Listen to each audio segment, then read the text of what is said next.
观光署统计全台观光景点人次上济前10名，排头名是中华的鹿港老街，今年前9个月就有1359万人次去行达。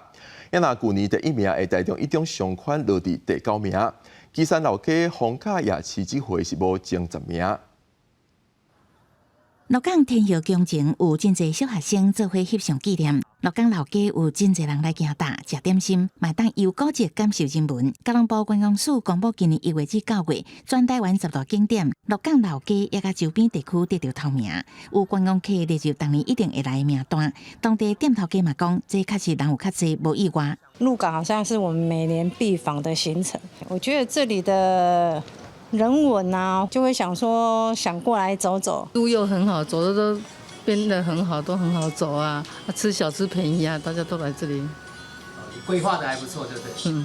观光署统计前9个月观光区数据，鹿港老街加周边地区以1355万人来过，领先全台湾各大景点。去年本秀的一中上款落到第9名，基山老街、逢甲夜市这景点落出榜外。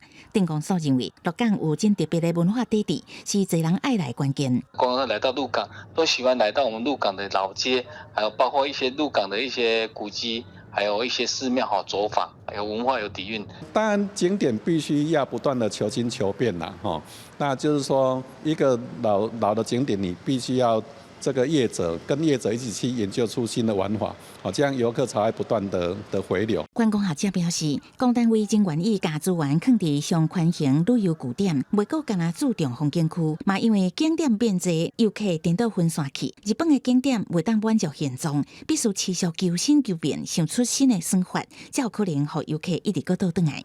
记者综合报道。